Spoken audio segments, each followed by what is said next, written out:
A paz do Senhor, meu irmão e minha irmã, sejam todos muito bem-vindos a mais um estudo da Palavra de Deus na nossa Escola Bíblica Dominical. Nessa semana nós vamos estudar sobre a mordomia nas finanças. Na última lição que eu passei com vocês, eu passei sobre o dízimo. Dessa vez nós vamos complementar, ou acrescentar, falando um pouco sobre como devem ser as finanças do cristão. É bem verdade que o brasileiro ele não tem uma cultura financeira bem estudada. Muitos brasileiros não têm, por exemplo, o costume de guardar, ter uma reserva para si. Pelo contrário, às vezes ele gasta mais do que tem ou gasta mesmo antes de receber. E como nós temos que ser excelentes em tudo, as finanças também entram nessa questão de excelência. E aí nós vamos ver o texto de Timóteo, que ele vai dizer que o dinheiro, o amor a ele, é a raiz de todos os males. E nessa cobiça, alguns se desviaram da fé e se traspassaram a si mesmos com muitas dores. No primeiro tópico da nossa lição, nós vamos ter uma noção de que tudo vem de Deus e de que tudo é dele. Então, se você entende o princípio da coisa, é mais tranquilo, é mais fácil para você lidar com todo o resto.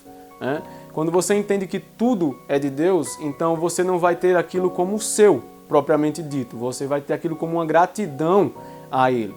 E você vai perceber que isso envolve tudo, inclusive o que nós estudamos anteriormente, que é o próprio dízimo, e também está nessa lição.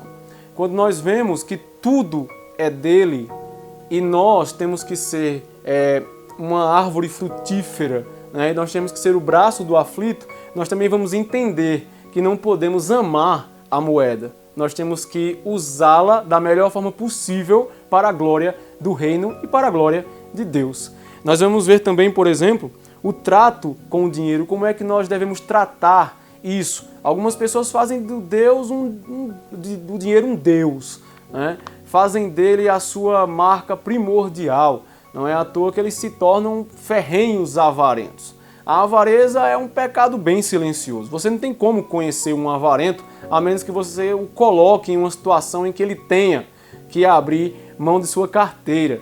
Tem um irmão que eu conheci que ele dizia que o dinheiro é algo altamente espiritual. As pessoas acham que não, mas quando você ama o dinheiro, mostra que o seu coração ainda não está no lugar correto. O seu lugar tá o seu coração está na carteira e não no lugar onde ele deve estar. Nós vamos falar também sobre o cuidado com a falsa prosperidade. A teologia da prosperidade ela causou um mal muito grande. As pessoas elas não aprendiam mais nem matemática. Não tem como você ver que 2 menos 2 ser 6, por exemplo. Quando nós vamos entender o que é dar tudo, não quer simplesmente dizer na literalidade de você dar tudo e ficar dependendo dos irmãos. Você vai doar aquilo que nem lhe faz mais falta e você faz questão de doar. Mas a teologia da prosperidade, por exemplo, afirma que nós não podemos ser pobres, que somos filhos do rei. Paulo ele vai dizer que aprendeu a estar contente em toda e em qualquer situação. Ele sabia estar abastecido, ele sabia estar com dinheiro e sem dinheiro. Então nós temos que aprender também a lidar com a fartura e com a falta. E tudo isso envolve um estudo financeiro da nossa vida. O que é que nós podemos comprar, o que é que nós não podemos comprar, para onde nós podemos ir e para onde nós não podemos ir. E tudo isso tem que estar presente na mente do cristão. Porque hoje em dia, principalmente, os cristãos são muito mal vistos por conta de várias ações e por várias decisões que eles tomam. Por exemplo, hoje, para pessoas comprarem carro, eles estão vetando para pastores. Por conta de pessoas falsas, os verdadeiros, os genuínos pagam. Então perceba como esse estudo ele é necessário para você, é necessário para mim. Então depois nós vamos ver como o cristão deve ganhar o seu dinheiro. O cristão deve fugir de toda forma ilícita de ganho. Ele tem que odiar toda forma ilícita de ganho. Nós, se entendemos que isso tudo vem de Deus, nós não podemos ganhar sob o suor do pequeno, nós não podemos escravizar ninguém, nós não podemos aceitar ser escravizados também, nós não podemos fazer com que coisas como a pirataria, por exemplo, tenha lugar, tenha vez.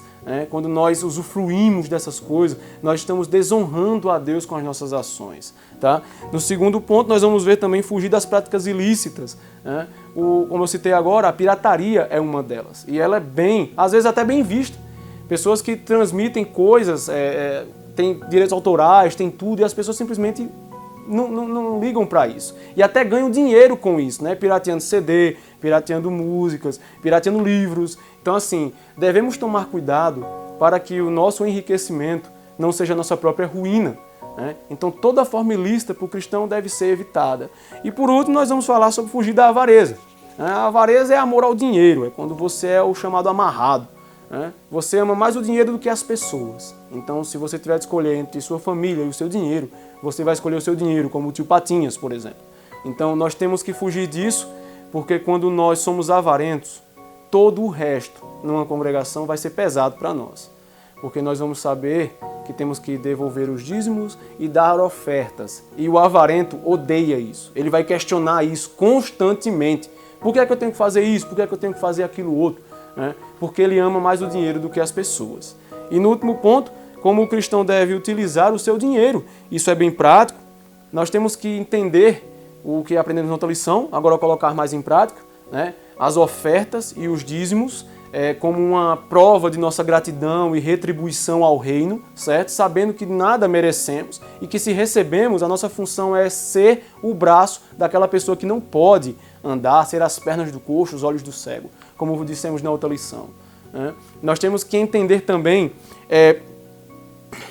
na sociedade civil, nós temos que pagar nossas contas, nós temos que honrar os nossos boletos, nós temos que ter o nosso nome limpo, fazer o máximo possível para isso. Obviamente que certas pessoas são pegas por várias situações e não é nem a sua intenção estar em certas situações. Mas a grande verdade é que se nós nos educarmos cada dia mais na questão financeira, nós não vamos passar por várias situações constrangedoras e tristes. Pessoas que chegam ao ponto de entrar em depressão porque elas não conseguem mais saldar as suas dívidas. Elas não colocam mais nem no papel o que devem porque simplesmente já perdeu até a conta. Então essa lição ela é de extrema importância porque ela é incrivelmente prática.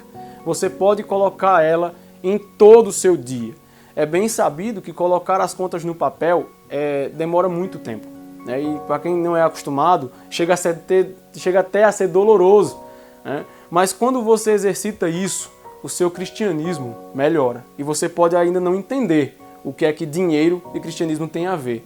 Só que quando nós paramos para pensar que nós temos que dar a César o que é de César e a Deus o que é de Deus, e que temos que ser excelentes enquanto pessoas, nós vamos perceber que todos os nossos impostos, todas as nossas dívidas, todas as coisas que nós compramos devem ser saudadas, porque nós só devemos dever ao outro o amor.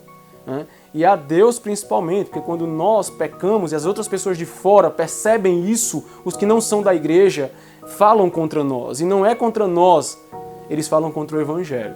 O mundo só quer um pé para falar de cristãos. E se nós dermos essa vantagem, nós vamos estar colocando Jesus de volta no vitupério.